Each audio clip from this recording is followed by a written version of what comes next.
All right, ladies and gentlemen, how are you guys doing? Thank you for tuning in. Tonight's, well, I guess it's not Finance Friday technically, but going over the Finance Friday topic from previous Friday. So if you're watching this on replay, thank you for coming along. My name is Daniel. Little intro, and if you have watched before, you can skip ahead a couple minutes. But a little bit about myself. Ladies and gentlemen, how are you guys doing? Give me 1 second here. Okay, sorry. A little bit about myself. I've been in the finance space for the last few years, over 3.5 years. But I've actually working with my family, running this as a family operation. And we've, both of my parents have been in this space for the last 13 or 14 years. So I grew up with them dealing with clients and things like that. And so really, I mean, it's a whole nother story, but I'm really got into this industry because I saw a need, and being more on the entrepreneurial side and in the business world quite a bit. Really just seeing the need for especially financial literacy and how that works. And so it's part of the reason why, well, big reason why I'm doing things like this. And the topic of today is on how group benefits work. So a lot of things that I've really encountered through, with a lot of my clients going through their own personal finances and setting things up for for my corporate clients as well. And so today I'm going to be sort of sharing with you a couple things. Really, one is going to be, some of the insights as to if you're an employee and you have group benefits, how do you read it? Like, how do you know if what you have is good? What does that look like? And that way you guys have some insight to the second part, which is from an advisor standpoint, from a business owner standpoint, how do I set up group benefits for my clients? And then, if you're a business owner too, what might that look like for your own company? And so sort of covering two parts, together, and I'll just be going through like an actual live proposal that I have. Obviously, names will be blocked out and stuff, but it's pretty standard across the board. So the topic today is how do group benefits work, right? What does that mean to you? What does that look like? And so if you currently have a group benefits package, awesome, because a lot of companies aren't giving that out today. If you are a company and you're looking to provide something for your employees, then hopefully this gives some insight as well. And if you're neither, right, and you're like, I want my own group benefits, you can actually get your own personal, wouldn't be group, but your own personal benefits plan. And it actually works sort of similar to this. A couple differences, and I'll explain that in a bit. So without further ado, I'm going to share my screen. So give me a couple seconds here. And if you guys have like your own, benefits package or pamphlet, and you even just need need help on dissecting it, just shoot me a text or give me a call or send me a message, and I have no problem just going through that with you guys. Okay, so this is a live quote. Obviously, as you can see, I've blacked out my client's name, but this is a proposal that I proposed to a client. Now, it's pretty it's pretty not pretty straightforward. It's pretty consistent and similar across the industry, regardless of who you're with, right? Whether you're going with, if your group benefits package is with, Blue Cross or Manulife or oh geez, there's so many, there's so GMS, or there's so many different companies out there, Empire Life, Sun Life. The way that benefits work is pretty similar across the board. And so I'm not going to be, because every company has some small differences, I'm not going to be getting into those very tiny nitty gritties, but I'm going to go into sort of the generalization and the overall concept. That way you can actually, after this, the whole goal, if you have your own benefits package, the whole goal of this is for you to be able to take a look at your package and actually understand what does that mean. Okay. So first thing, this right here, basic life and accidental death and dismemberment. Now, what are the differences between life insurance and AD&D, or accidental death and dismemberment? Because most plans have this sort of built in or as a just sort of in it. Now, basic life insurance will pay out if there is if you pass away. Right now, this could be from anything. It could be from COVID. It could be from hit by a truck and you die in the hospital. This could be from you got murder. Again, those are pretty drastic, but or if you had cancer. So life insurance covers pretty much almost anything. Again, check your policy, but almost anything that has to do with you passing away. Accidental death and dismemberment, here's what's different, is that it covers if you become dismembered, so you lose some of your limbs or your fingers or toes, or you pass away accidentally. Now, it's like, well, yes, no, death is like planned. Most of them at least aren't planned, but that is due to an accident. So you fall off, you fall off a bridge or get hit by a car. If it's an accident, if you pass away due to an illness, accidental death and dismemberment coverage will not cover if it's due to an illness. Okay. So those are the differences. You have life, AD&D. Now, Daniel, you might ask, well, what if I got hit by a car and I die? Would my life insurance and AD&D pay out? Yes. Typically, both will pay out at the same time. Okay. So in this case, the coverage is $50K, right? Now, your policy might read a little differently. It might read, either or. Typically, if you got hit by a car, like if you die from an accident, life and AD&D would pay out. So in this case, it's a flat rate of $50K. Then what happens here is by 65, the coverage will be reduced by 50%. And by the time you're 75 or you retire from that particular company, then you lose that plan, right? In this case here, it specifies by 71, you lose the plan. Now, the ages, it can vary on the plan. What you guys need to know for this, though, is how much coverage do you have and when will it stop? Especially if you're in your 50s, maybe, or even 60s, and you're still working for the same company, you'll want to know when, if you assume that you have life insurance, right, through your group coverage. It's good to know when wouldn't you have it, right? When would it expire?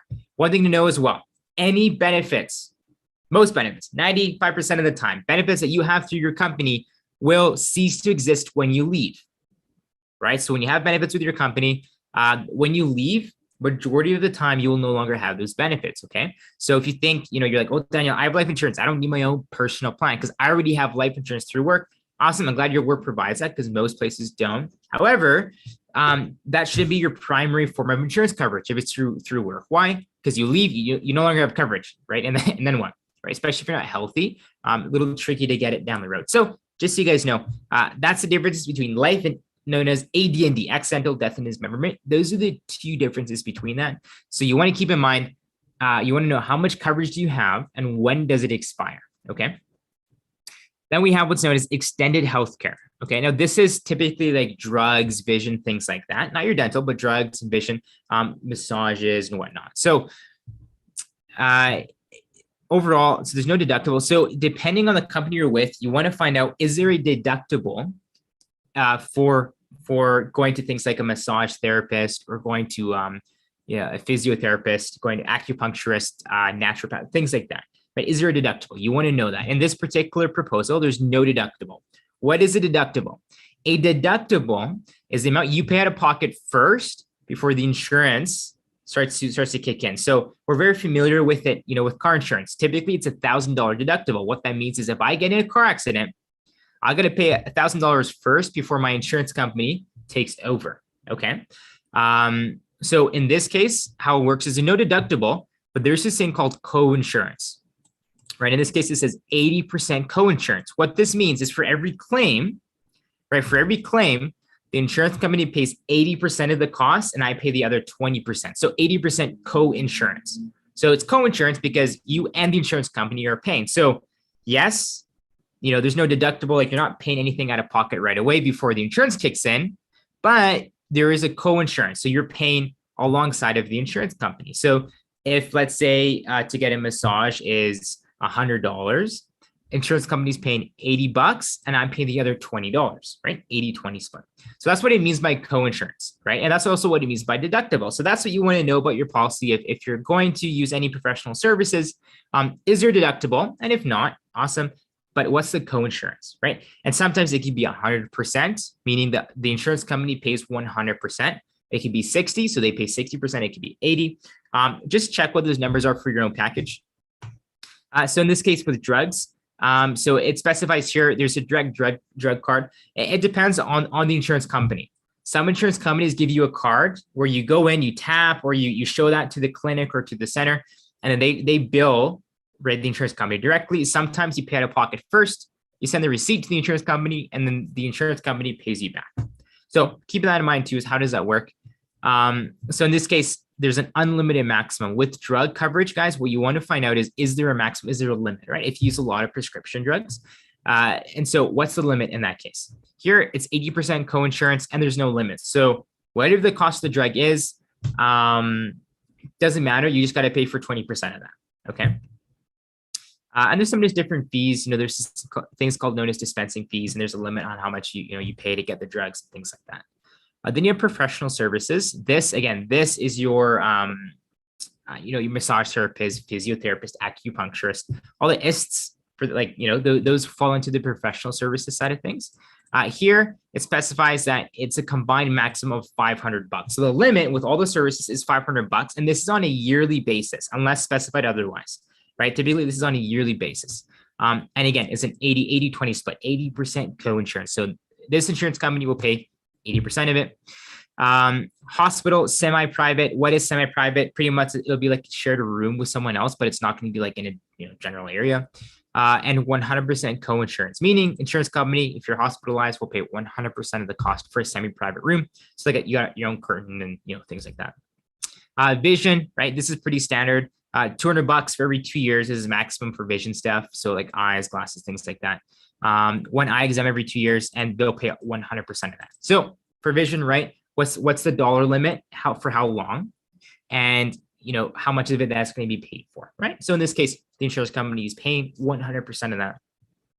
Medical services and supplies is specified here, things like surgical stockings, orthopedic shoes, orthotics, hearing aids, wigs. For this plan in particularly, it's built into it. Okay. Private duty nursing or pooled insurance. So this is like travel insurance. They're covering that. So in this case, there's a $5 million lifetime maximum for out of country, any medical needs. Okay. And the insurance company is paying 100% of that. All those terminates at age 75. Okay. Dental in this case. So recall 1.5 months, current fee guide, 112 months. So you got to wait at least 30 days. So there's no deductible, but you have to wait 30 days. There's a 30-day waiting period before you can activate the dental services. And check with your insurance provider, right? If you are coming on like right away, you're a new employee and you get a benefits package, just you want to find out how long, right? How long would it take until I can start activating and using my benefits? In this case, it's 30 days, right? 1 month. So basic services, right? What are basic services? Basic services pretty much are like your regular checkups, things like crowns or, the terms are escaping me here. Any major surgeries, that's your major services, but your basic scalings and cleanings and polishings, those would be under your basic services, okay? In this case, they're covering 80% of that. And the major services are covering only 50% of that. So you want to find out what's the maximum that they're covering and how much, right? Sometimes there's a dollar limit. So for the major services, the dollar limit is $1,500 of the insurance money, right? That's the most. Orthodontic services not available, and this terminates at age 75. So just for the dental, you really want to read, what's the co-insurance? How much is the insurance company paying? And really, how much, what's the maximum limit, and what are they paying for? Is it just a basic? Is it a major as well? Is it for both? If it's for both, how much of each, right? And it'll tell you here when you get your package. And the critical illness benefit maximum is 25 grand. So critical illness, very simply, major illnesses. So the bigger ones that make up about 90% of claims would be like cancer, heart attack, stroke, and coronary artery bypass surgeries. Those are the major ones. Okay. And if you were to get diagnosed and you survive for at least 30 days after the diagnosis, then the insurance company will give you a lump sum check tax-free of $25,000 in this particular case. Check with your current benefits plan, see if that's going to be built into that as well. That's pretty much it. This is, an alternate plan. This is a little bit more what's it called? Enhanced, if you will. So more life insurance and accidental death and dismemberment. Extended healthcare insurance companies paying 100%, right? 100% co-insurance. And yes, I know you guys saw Manulife here. I am not being paid to you. This is just a proposal. So in no way am I being compensated for this. They're just one of our product providers on our platform. Okay. Just so you guys know, I'm a broker. I don't work exclusively for one insurance company or another. Vision, $300 for every 2 years. So in this particular case, I mean, there's just insurance company is paying more for it, right? So check if you're a business owner, right? You pretty much have a couple of options. How much are you willing to pay, right, a month for your employees? And is the insurance company paying the full amount? Or are they paying less? for this particular plan, because the insurance company is paying, the 100% co-insurance, this quote, right, would run for more than this one here, because there's just way more coverage in the second quote here, right? So that's pretty much it, you guys. Breaking this down. Now that's a traditional group benefits plan. Okay, this is traditional. Now, if you don't use it, you lose it, right? So I'll stop my share here quickly. If you don't use your group benefits plan, you will lose it, right? So you do have to use it by the end of the year, and that's why you'll find a lot of the time too, around this time or even December, clinics and like a lot of vision clinics and stuff like that, or dentists, they'll be like, hey, use your benefits, Why? Because you will lose it. I think most of us realize that, but just so you guys are aware, that is the case. If you don't use it, you lose it. And the more if you're a business owner, right, the more claims that there are within a group benefits plan, the more it's going to cost you as a business owner. And so the way I said, what does it look like from an advisor standpoint when I set up things for my clients?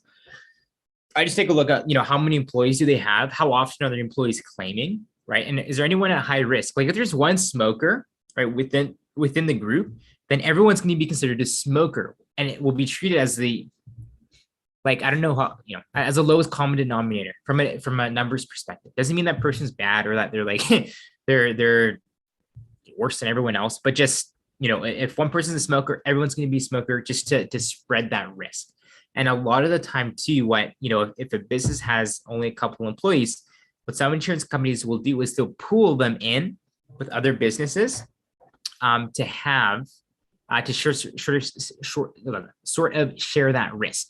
And the reason for that is just because it can potentially lower the cost for the business owner, but because there's not enough employees, it's hard to gather enough data on how much, like if there's 3 employees, I mean, there's only 3. So it's hard to find any reliable data for like, hey, what's the average claims and stuff like that. So typically employee groups of 10 or larger would have their own, underwriting or their own, it wouldn't really be pooled. But for businesses that are smaller, typically they'll pool them with other companies just to spread that risk. So it's from an insurance standpoint, insurance companies, it's all about risk. So the less risk they have, the better. For us, the reason we have insurance is to put more risk on them. So it's sort of a little bit of a back and forth there.